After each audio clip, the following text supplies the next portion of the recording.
आज मैंने ये वीडियो आपसे अपने स्कूल से संबंधित और अपने जीवन से संबंधित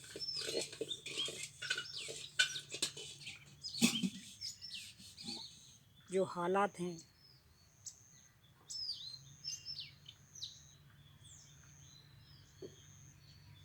उन हालातों को आपके सामने रखने के लिए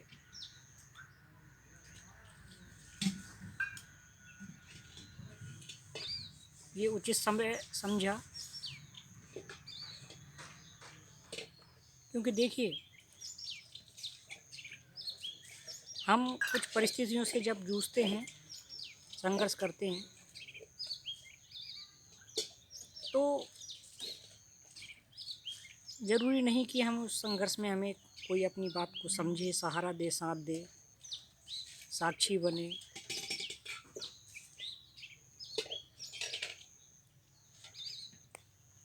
तो इसलिए मैंने ये माध्यम जो यूट्यूब पे वीडियो बनाकर अपलोड करने का सोचा।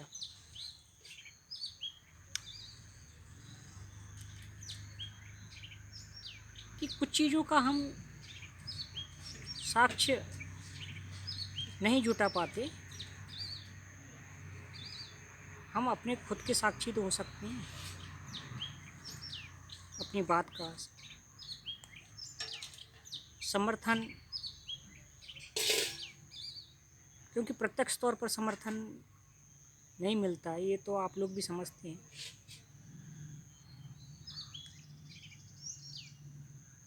मेरे साथ असल में क्या है, स्कूल में एक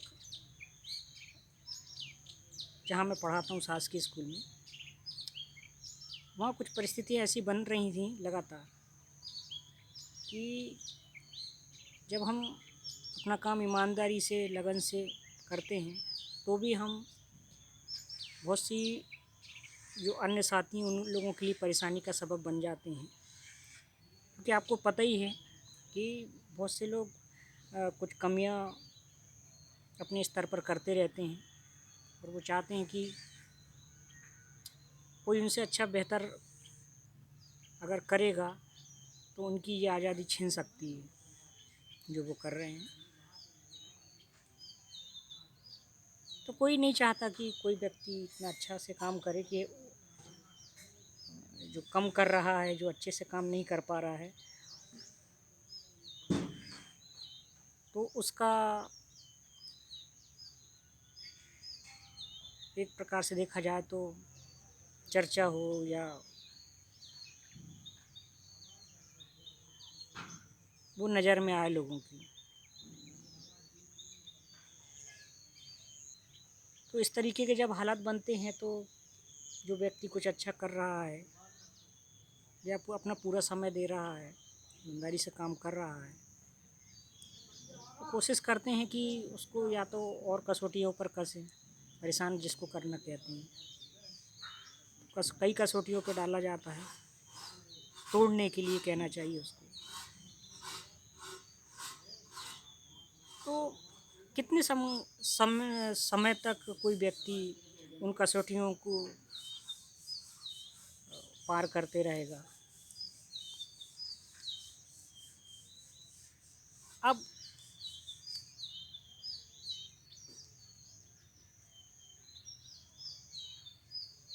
अगर मैं पूरी कोशिश कर रहा हूँ कि बच्चों का जिस कार्य के लिए हमारा चयन होता है, शिक्षा से बच्चों को जोड़ना, उन्हें पढ़ाना, उन्हें संस्कारित भी करना, और हमारे कुछ नैतिक दायित्व भी होते हैं, तो उसमें अगर हम पूर्णतः से अपना प्रयास कर रहे हैं, पूरा समय दे रहे हैं, अपनी पूरी ऊर्जा शक्ति लगा रहे हैं, और उस ऊर्जा शक्ति लगाने के बाद में भी रिजल्ट ये आ रहे हैं कि हमारा व्यक्तिगत ही हास किया जा रहा है कि ये कार्य आपको जो किया जा रहा है, कर रहे हैं, इस कार्य को आप करने लायक ही नहीं रहेंगे या ना रहें तो फिर कैसे काम बनेगा। कहने वाली बात यह है कि मेरे साथ कुछ ऐसी घटना अगर हो जाती है कि मैं ये कार्य ही ना कर सकूं,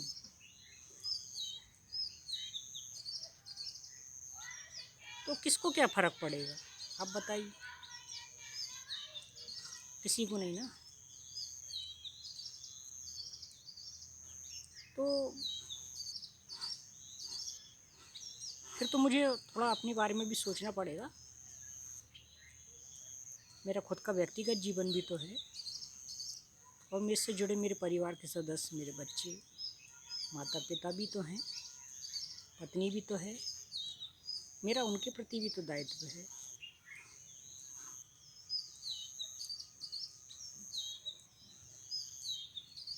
मैं असल में आपसे उस घटना के बारे में थोड़ा चर्चा करना चाह रहा हूँ। कुछ घटनाएं जो मेरे साथ स्कूल स्तर पर हो रही थी कि जब मैं अपना कार्य नियमित रूप से कर रहा था और अभी भी कर रहा हूँ। मैं अपना पूरा समय स्कूल को ही देता हूँ, जैसा मेरे जो व्यक्तिगत रूप से जानते हैं सभी लोग। तो मेरे साथ ऐसी ऐसी घटनाएं होने लगी पिछले कुछ समय में कि जब हम नियमित रूप से किसी चीज़ पर ध्यान देते हैं तो उसकी कई दबे हुए पहलू बाहर आने लग जाते हैं। तो कुछ लोगों को शायद ऐसा लगता है कि चलो हमारा अब टाइम आ गया, अब हमें अपनी प्रेजेंटेशन देना है। हिसाब से लोगों ने मुझ पर कुछ विशेष हमला ही कहना चाहिए, हमला तक करने लगे। एक और मुझे तो लगता है पूरा सुनियोजित होता है वो सब कुछ। उसकी पीछे बहुत दिनों से सब चलते रहता है, मौके की तलाश वगैरह। अब मुझे आप ये बताइए कि मैं जब क्लास में पढ़ा रहा हूँ, उस क्लास में आकर कोई पेरेंट्स बच्चे का और यहाँ पर सीधा सर पे लठ से प्रहार करता है। मेरा पुलिस केस भी होता है, उल्टी मेरे प्रति मेरे खिलाफ़ और गवाही हो जाती हैं और रिपोर्ट हो जाती है। और पुलिस भी जो है उनके कहने में आकर मुझे आरोपी बना लेती है। मुझे पुलिस का और न्यायालय का चक्कर में फंसाया जाता है। तो अब मुझे तो आप समझ सकते हैं कि क्या स्थिति होगी कि जब सब कुछ मेरे हाथ से जाना ही है, विभाग भी मेरा साथ नहीं दे रहा। विभाग भी मेरे अगर इन चीज़ों को चलते हुए मुझे विवाद से जोड़ के और मुझ पे एक्शन लेकर कुछ क्या पता क्या चाहता है। मुझे लग रहा है कि जब मेरे हाथ में ना नौकरी रहेगी, ना मेरे हाथ में जब जीवन रहेगा, तब मुझे जो अंततः जो समझ में आएगा मैं वो तो करूँगा। मरता क्या ना करता वाली बात बता रहा हूँ मैं आपसे। तो अब मेरे पास जो बचा है, जितना बचा है, मैं उसको अच्छे से जीवन जीऊँ और उन्हीं हालातों में मैं सब कुछ करूँगा। ये मेरे पास अंतिम रास्ता बनता है। इसलिए मुझे अब कुछ कदम ऐसे उठा रहा हूँ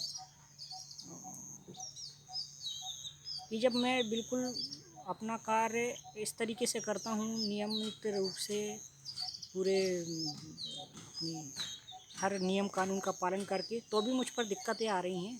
तो अब मैं अपनी उन मर्यादाओं से ऊपर भी तो हट के काम करूँगा कि जब मैं लोगों की बात मान रहा हूँ, जो नियम कानून बना उसके हिसाब से मैं जब काम कर रहा हूँ, तो मेरे साथ ये दिक्कत आ रही है कि शायद मेरी हत्या तक भी हो जाए। क्योंकि आदमी का गुस्सा तो गुस्सा होता है, उसके सर पे गुस्सा जो चढ़ा, कुछ भी उल्टा सीधा किसी ने बताया और उसने अपना काम किया, है ना। तो अब मेरे पास में क्या उपाय बचता है। तो मेरे पास जो जितना जीवन बचा है उसको मैं, मृत्यु से डरने वाली बात नहीं है। मतलब ये मैं तो ये समझ रहा हूँ कि अब क्या पता कब हमारा जीवन कब क्या हो जाए, या जीवन है नहीं तो कम से कम आजकल जैसे कि एक बहुत अच्छा ट्रेंड चल रहा है कि चलो इसको जो है कोर्ट कचहरी चक्कर में फंसा दिया जाए और या तो एक जेल की हवा खिला दी जाए। इससे इसके अलावा और आदमी के दिमाग में अभी क्या चल रहा है। तो खैर मैं तो अब इन चीज़ों की चिंता क्यों करूं।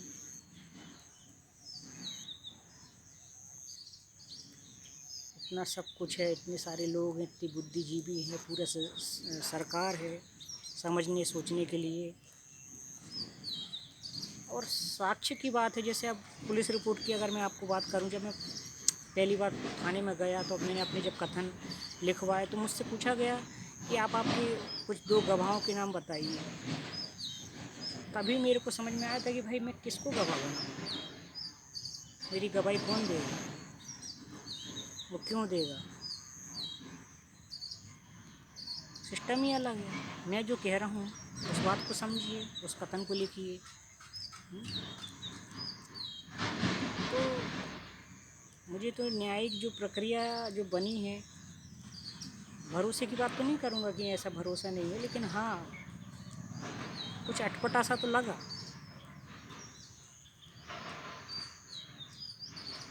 मैं अपना ही साक्षात जो हूँ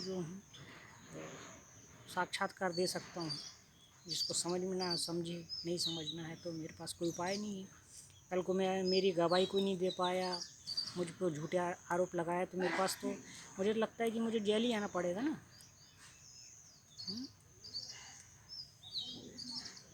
अंतिम तो मृत्यु है।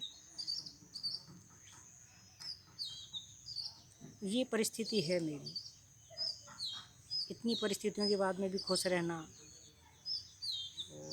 आनंद में रहना, ये मेरे जीवन का हिस्सा है। उसे तो कोई नहीं छोड़ा सकता जब तक मैं जीवित हूँ।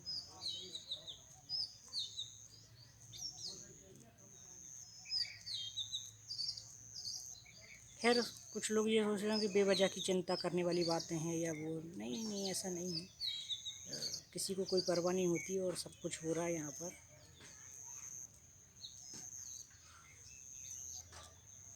कोई छोटी मोटी बात होती है क्या। जेल जाना, कोर्ट कचहरी का किस्सा होना, जिन लोगों के लिए रहती है तो वो उन लोगों का जीवन अच्छा माना जाता है क्या, आप मुझे बताइए। नहीं माना जाता है ना। ये सभ्य समाज में फिर मेरे लिए कैसे डिसाइड होगा कि कोई बड़ी बात नहीं है। कहने वाले तो कह देते कोई बड़ी बात नहीं है, बहुत बड़ी बात है ना। मैंने भी पढ़ाई की, पढ़ा, मेहनत किया। क्या सोच के किया था मैं अपने आप को इस तरीके से ध्यान दिया कि मुझे एक सम्मानीय जीवन मिले, अच्छा इंसान बनूं, सच्चा जीवन जीऊं। तो इसीलिए ये राह मुझे मिली क्या। आज एक पेरेंट्स, स्कूल के पेरेंट्स मुझसे कह रहे हैं कि एक बच्चे के नंबर जो कम आ रहे हैं, किसी बच्चे के 33% भी नहीं आए हैं, तो मुझसे कह रहे हैं कि तुम भगवान से डरो कि तुम बच्चों को 33 नंबर भी नहीं दिला पाए।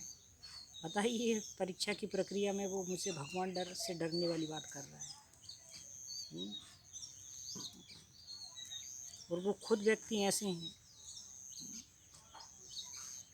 जो मुझे नहीं लगता कि अभी तक पूरे जीवन में और उनकी पीढ़ियों ने और उन्होंने कितने कई जानवरों के, जीव पशुओं, निर्दोष पशुओं की हत्याएं कर दी होंगी। ऐसे लोग जब मुझसे ऐसी बातें कर रहे हैं खुले मंच पर, कई लोगों के बीच में, अगर वो ग्रुप में ऐसी चैटिंग कर रहे हैं तो सोचिए क्या सुधार की गुंजाइश करेंगे आप, बताइए। वो मुझसे कह रहे हैं कि आप भगवान से नहीं डरिए, ये हाल है। और यहाँ पर जब वो अपना आगे कदम उठाएंगे, जैसा कि वो कह रहे हैं कि तुम्हें मैं हवालात की हवा खिलवाता हूँ, तो निश्चित है कि जिस तरीके के अभी कानून बने हैं बच्चों के लिए, आरटी के अंतर्गत या अभिभावकों के लिए जो अधिकार बने हुए हैं, तो नियम के अनुसार तो शासन उन्हीं का साथ देगी।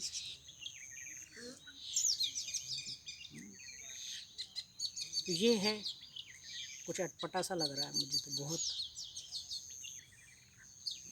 टीचर का कोई सम्मान ही नहीं। कुछ कोई चीज़ ऐसी है कि घोल के बिल्कुल आप बच्चे से कुछ भी करवाते रहें, कुछ भी मनचाहा व्यवहार करते रहें, करवाते रहें, और यहाँ टीचर उसके बच्चे को बिल्कुल कुछ घोल के पिलाते जाए और वो पास भी करते जाए अच्छे नंबरों से। क्या समझ के रखा है? आप एक स्कूल के विद्यार्थी के अभिभावक हो जाएंगे तो इसका मतलब क्या है? आप एक शिक्षक की पूरी गरिमा को तार तार करवा सकते हैं। आपके लिए शिक्षक जो है एक खिलौना सा हो गया।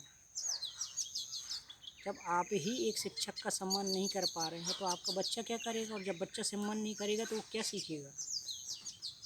क्या होता है शिक्षक के पास में ऐसा सिखाने के लिए जो आपको दे? और होता भी है तो वो क्यों देगा? क्यों सिखाएगा आपको? आप उसका दुरुपयोग करें इसलिए? क्यों जी जान लगाएगा अपनी?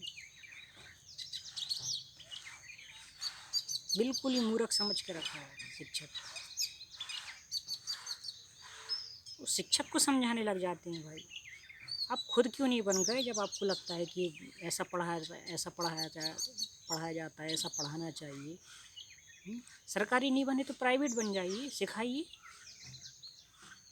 पढ़ाइए, शिक्षक को बताइए। अरे सोचा हमने शिक्षक बनने का, यही बहुत बड़ी बात है। आपके बच्चे आप देखिए तो किस लाइन में जा रहे हैं,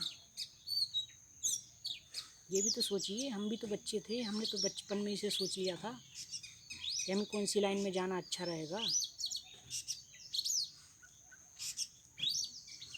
आप अपने बच्चों से तो देखिए, आप जो बच्चे पढ़ रहे हैं उनके आप ध्यान तो थोड़ा सा रखिए कि वो किस लाइन में जा रहे हैं। क्या हम पहुंचा रहे हैं उनको उस लाइन में?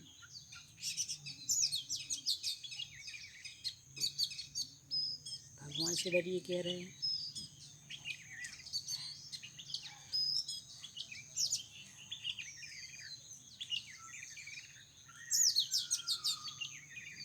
अब शासन जाने और आप लोग जाने।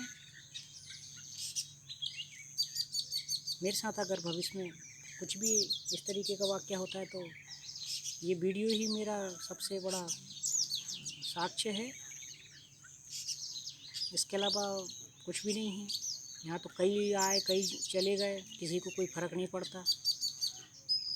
हाँ, और एक चीज़ और मैं बोलना चाह रहा हूँ जी, यूट्यूब पे मैंने जैसे चैनल बनाया अपनी बातें कहने के लिए, या मनपसंद कुछ लोगों को जैसे ट्रेंड में चीज़ें चल रही हैं जो ज़्यादा से ज़्यादा लोग देखें समझें, बच्चे जुड़ते हैं। क्योंकि ये अगर हम उपदेशात्मक अपना वाक्य रखते हैं तो सभी बच्चे नहीं देखते, बोर होते हैं। इसलिए मैंने कुछ वीडियो ऐसे भी बनाए हैं जो मेरे व्यक्तिगत रूप से प्रतिभाव में से उससे भी जुड़े रहे हैं। उस पे से वो अभिभावक मुझसे कहता है कि तुम यूट्यूब में लगे रहते हो। बताइए, मेरा व्यक्तिगत जीवन नहीं है क्या कुछ भी? क्या मुझे हंसने का, खुश रहने का, या लोगों को हंसाने का, खुश करने का भी अधिकार नहीं है? आपको बच्चों को पढ़ाने के लिए बिल्कुल मैं जल जाऊँ क्योंकि मुझे तनख्वाह मिलती है, मैं मर जाऊँ, मेरा ये दोष है क्योंकि मुझे तनख्वाह मिलती है। ये कहना चाहते हैं कि मेरा व्यक्तिगत जीवन कुछ भी नहीं होता। जो जीवन है आपका है, आपके बच्चों का, केवल यूट्यूब पर समय बिताते हैं। आप लोग किस किस में समय बिताते हैं? आप लोग अपना भी तो ध्यान दीजिए। बताइए, आप भी आइए और बताइए। दे पाएंगे हिसाब? हम तो हमारा पूरे समय का हिसाब दे देंगे, इसलिए यूट्यूब पर आ जाते हैं कि देखिए हम क्या कर रहे हैं, कहाँ हैं। आप देंगे?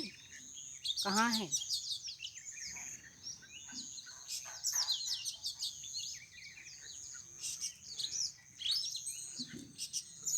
और मेरा तो कुछ, मुझे नहीं लगता कि ये इन हालातों में मैं ज़्यादा दिन नौकरी कर पाऊँगा। मुझे कब का मुझे तो पता है ना अंतरिक्ष की, मेरे विभाग भी मेरे प्रति क्या रवैया अपना रहा है।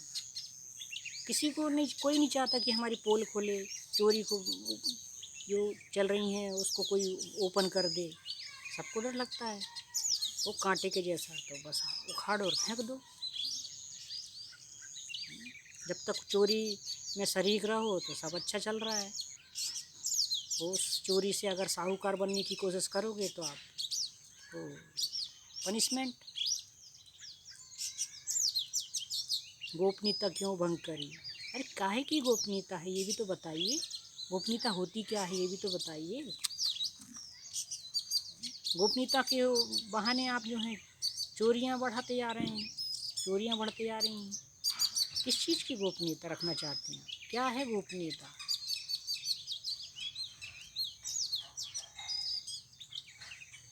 सब कुछ तो आजकल मोबाइल पे ओपन हो गया है, अब क्या गोपनीयता है?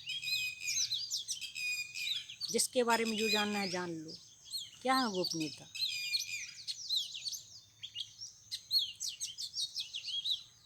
अच्छे खासे इंसानों को मार डालो, उनका जीना मुश्किल कर दो, ये है।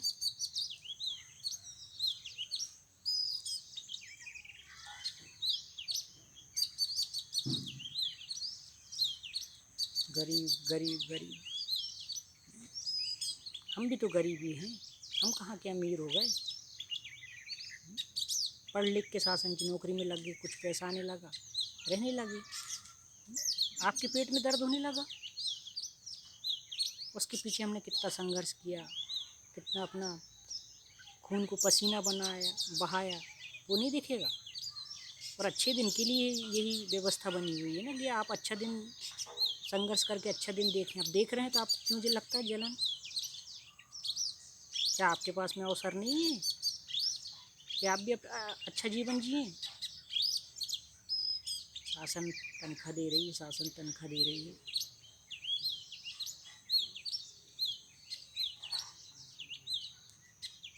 अब कौन इस विषय में क्या कदम उठाएगा? शासन अपने स्तर से क्या उठाएगी, भगवान जाने।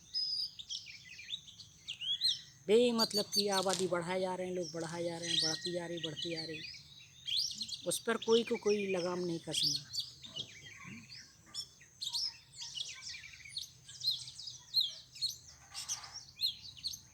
बच्चे पैदा किए, खराब जो निकल गए, जो शैतान हैं या नहीं सुनते, उनकी उन पर कोई नकेल कसने की कोई बात ही नहीं है।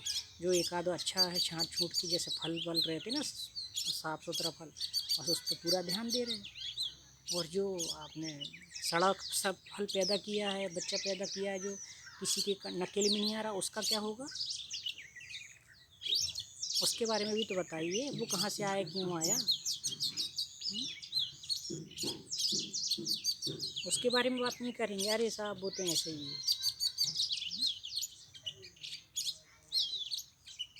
पूरी सामाजिक व्यवस्था को चरमरा के रखा है। वो कहते हैं भगवान से डरिए, शर्म करो।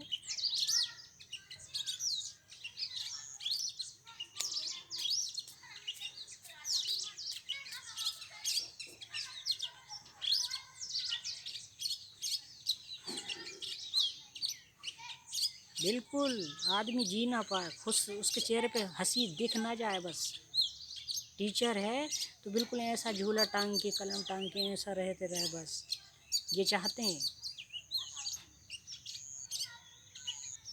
और रहा भी मैं ऐसे ही रहा, बिल्कुल चेहरे पे एकदम जरा सी भी खुशी ना आ जाए, दिख ना जाए कि टीचर खुश रह सकता है या खुश रहने का अधिकार है।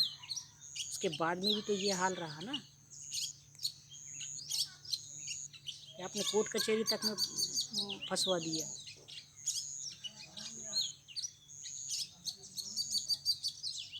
तब भी तो चैन नहीं मिलता। देखने ही अच्छा नहीं लगता आप लोगों को कि ये ऐसा इंसान हमारे बीच में क्यों रह रहा है। जब खुश रहने लगे तो आपको जलन होने लगी। क्या करते हैं, भगवान से डरिए, है ना? चालबाज।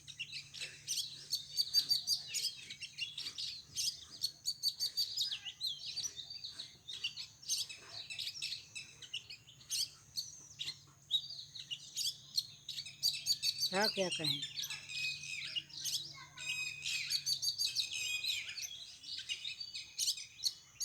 इतना सा भी ज्ञान नहीं होता क्या इन लोगों को, कहने वालों को, कि ये क्या कर्म कर रहे हैं जो इनको कहने का अधिकार है इतना। सिर्फ शासन के कानूनों को फ़ायदा उठाने के पीछे इतनी बातें कर लेते हैं।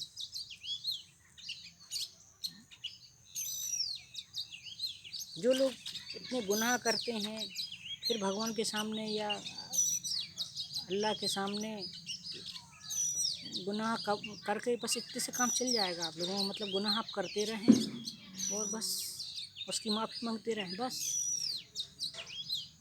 आप पाक साफ हो गए। और जो हम बिल्कुल ऐसा कर्म नहीं कर रहे कि हमसे कोई गुनाह ना हो, हाँ, तो हम गुनहगार हो गए और आप पाक साफ हो गए। बताइए।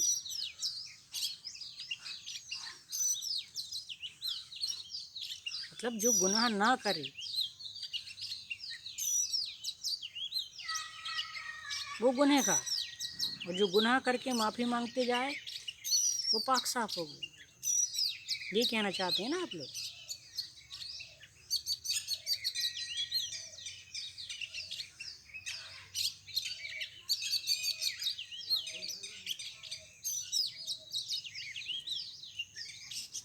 देखिए पब्लिक इतनी बेवकूफ़ नहीं है। अगर आज मैं ये बातें कह रहा हूँ तो ये बातें कई लोगों के मन में और भी हैं। समय आने पर सबके मन में वो आल उठती है।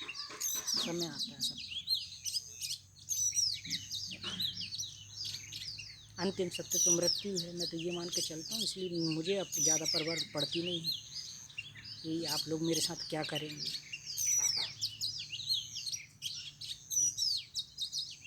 ईर्ष्या का, नफ़रत का तो कोई इलाज नहीं है ना। करिए उसी नफ़रत और ईर्ष्या के पीछे आप मेरा जो जो बिगाड़ सकते हैं बिगाड़िए। क्या बिगाड़ेंगे? हो तो गए, कितना समय हो गया मुझे आप लोगों के बीच में। कोरोना काल से कितना समय हो गया, कितने प्रयास हुए मुझे नुकसान पहुंचाने के, मानसिक कष्ट पहुंचाने के, शारीरिक कष्ट पहुंचाने के, आर्थिक कष्ट पहुंचाने के। कितने प्रयास किए। करो और जितने प्रयास हैं सब ईर्ष्या और नफरत। क्योंकि आप श्रेष्ठ हो, आपके अलावा श्रेष्ठ कोई दूसरा हो सकता है क्या? आप बने रहो श्रेष्ठ और आपके सामने हम चोर बने रहें तो सब कुछ ठीक है।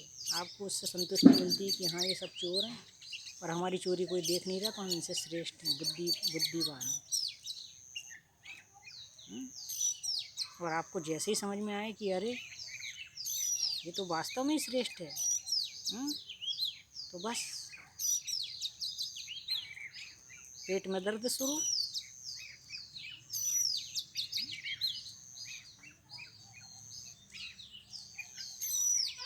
ऐसे ऐसे हैं कि बिल्कुल आप तो कोई अच्छा सन्यासी हो, तो सन्यासी हो, सत्य की राह पे चल रहा है तो जंगल में जाओ ना, ये हमारे लिए छोड़ो। ऐसे ऐसे लोग हैं, सत्य की राह पे चल रहे हो, सन्यास वाली बातें कर रहे हो या कोई बाबा जैसे हो, तो अब जंगल में जाइए ना। ये है, इन लोगों की सुनेंगे हम।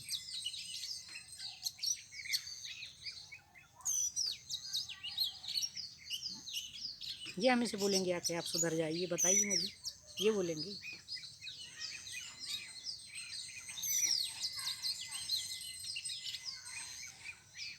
किस किस को समझाएं? एक से एक फर्क ही नहीं पड़ता है कि किसी इंसान को हम थोड़ा पहचानें, उसकी कद्र करें। वो इंसान हमें क्या क्या दे सकता है, कुछ अच्छा दे सकता है? नहीं, हमें तो कुछ नहीं चाहिए उस इंसान से। हम तो जैसे हैं वैसे ही रहेंगे और उसे और राइट कर देंगे। ये है।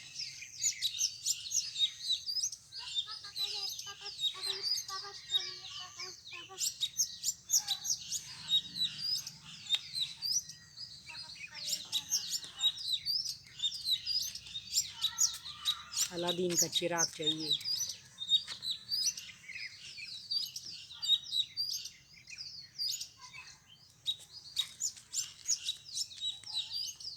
शासन भी क्या करेगी आप मुझे बताइए। लगता है किसी को कि शासन कुछ इन परिस्थिति को सुधार पाएगी। हम अपने व्यक्तिगत रूप से ही प्रयास करेंगे तो ही कुछ हो सकता है ना। नहीं करना चाहिए, जो चल रहा है चलने दें।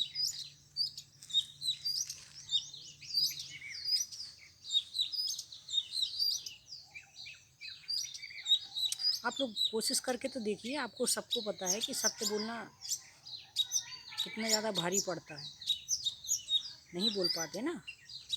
फिर काहे की आज़ादी, काहे की स्वतंत्रता?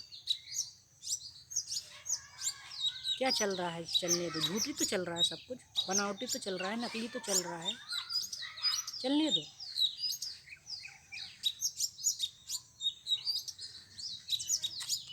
ये मानसिकता बन गई लोगों की। फिर काहे का जीवन है आपका, बताइए। और चलिए है तो है, फिर किस चीज़ की आप चाहते हैं कि भगवान आपकी सहायता करे? किस भगवान के पास आप क्या सहायता मांगने जाते हैं, जब आप अपनी सहायता ही नहीं चाहते? आप उस भगवान की सहायता नहीं चाहते, या आप उस भगवान के सहायक नहीं बनना चाहते?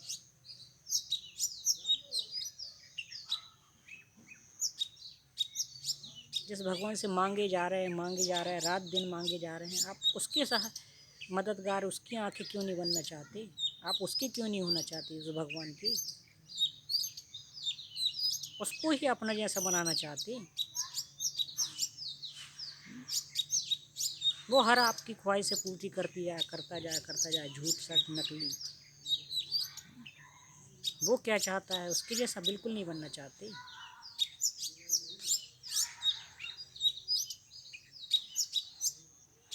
करिए, मन की करिए, सुख नहीं मिलने वाला, असली सुख तो नहीं मिलने वाला। टेम्परेरी सुख से आप जितना समय निकालना चाहो निकालो।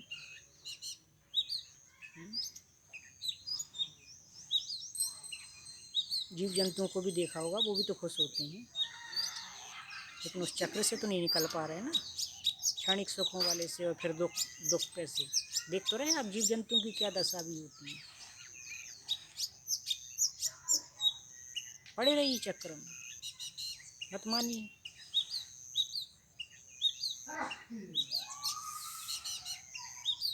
आप उसे नहीं अपनाएंगे, वो आपको नहीं अपनाएगा। करते रहिए मन की, चलिए मन की चाल। छोटी मोटी बात समझते हैं क्या?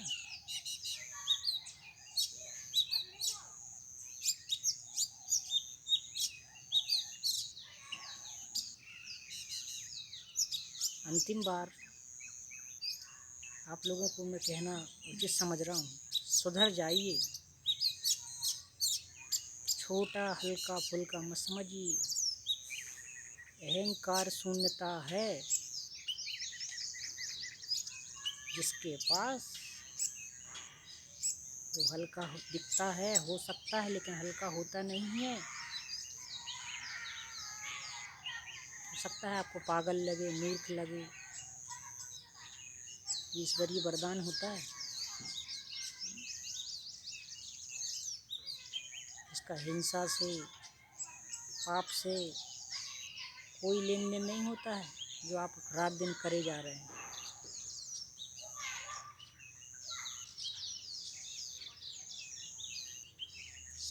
सुधरिए, समझिए, इससे आपका ही फायदा होगा। मेरा तो फायदा जो होना था वो हो गया।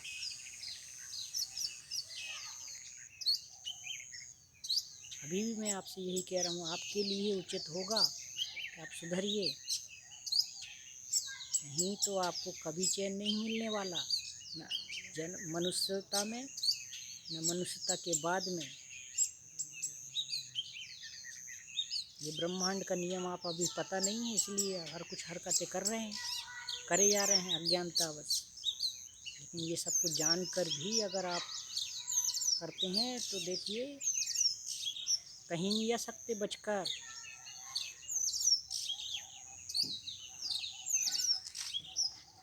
पसंद है ये सब कुछ जो कर रहे हो तो करे जाओ।